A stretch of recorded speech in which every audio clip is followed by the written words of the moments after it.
Door switch के बारे में जानिए कि डोर स्विच क्या होती है। तो अभी मैंने बताया ना कि डोर स्विच का प्रयोग हम लोग क्यों करते हैं। डोर स्विच का हम लोग प्रयोग करते हैं फ्रिज में लगे बल्ब चालू करने के लिए हम लोग किसका प्रयोग करते हैं, डोर स्विच का। और डोर स्विच कैसे बल्ब को बंद करती है, कैसे चालू करती है।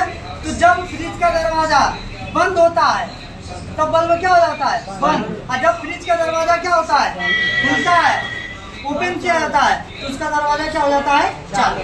बंद होने पर बल्ब को बंद कर देता है और दरवाजा खुलने पर बल्ब को चालू कर देता है। अब ये कैसे करता है डोर स्विच, उसके अंदर का प्रोसेस क्या होता है। तो ये जो मैं फिगर बनाया हूँ ना, ये डोर स्विच के अंदर का फिगर है, कैसे काम करता है उसके बारे में हम लोग जानेंगे। तो देखिएगा कैसे काम करता है। ये उसके ऊपर का नॉब है जिसको हम लोग जो दरवाजे से क्या होता है, दबता है। और इसके नीचे वाले भाग पर क्या लगी हुई है, स्प्रिंग।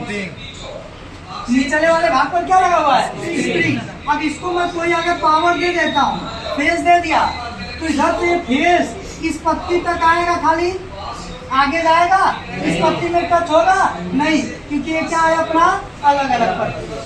आगे आने की पावर हम लोग का नहीं जाएगा। आगे पावर जाएगा कब, जैसे दरवाजे को हम लोग क्या करेंगे, खोलेंगे। जब दरवाजे को हम लोग क्या करेंगे, खोलेंगे, तो यह स्प्रिंग इस स्विच को, अब स्विच में ये लगा हुआ है कनेक्टिंग पत्ती, दिख रहा है ना, इसको बोलते हैं कनेक्टिंग पत्ती। जब दरवाजे को खोलेंगे तो ये स्प्रिंग उसे क्या करेगी, ऊपर फेंकेगी। ऊपर फेंकेगी तो मैक्सिमम कहाँ तक जाएगा, इस पत्ती तक। ये इसमें क्या हो जाएगा, टच हो जाएगा, जिससे आगे हम लोग का पावर जाना क्या हो जाएगा, चालू हो जाएगा।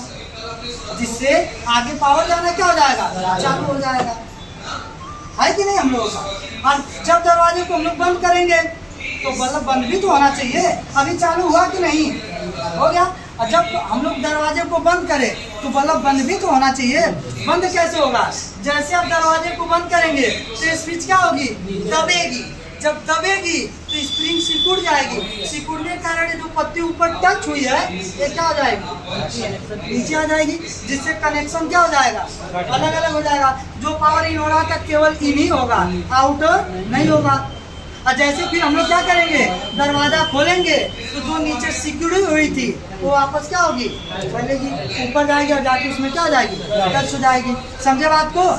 एग्जाम्पल के रूप में आप देख लीजिए, आप अपने इधर तो नहीं होता है, आप लोग देखे होंगे जो CBSE बोर्ड वाले होते हैं, गिफ्ट पैक करवाते हैं, पंच समझ रहे हैं ना, नीचे स्प्रिंग में गत्ते में उसको क्या कर जाता है, पंच कर जाता है। मूवी में देखे होंगे आप लोग, जैसे गिफ्ट को ओपन किया जाता है तो स्प्रिंग से क्या होता है, दबा होता है। और गिफ्ट कभी भी ओपन कोई करेगा तो दूर से तो करेगा नहीं, अगर मूवी नीचे करके और जैसे उसको खोले एक पंच धड़ दे लगेगा, है कि नहीं। सेम एकदम वैसे ही कार्य करता है। ये क्या है, दरवाजे से, दरवाजा इतना भारी है, दबा हुआ है। जैसे दरवाजे को हम लोग खोलेंगे स्प्रिंग उसे ऊपर फेंकेगी, ऊपर फेंकेगी तो दोनों पत्ती आपस में टच हो जाएगी, आगे पावर जाने लगेगा। और जब दरवाजे से हम लोग बंद कर देंगे तो फिर से वापस बंद हो जाएगा। समझ में आया कि नहीं, क्या चीज, स्विच आपके राइट साइड में होती है तो ऊपर, राइट साइड में तो ऊपर हो, लेफ्ट साइड, लेफ्ट नहीं, लेफ्ट से खुलता है, लेफ्ट से खुलता है।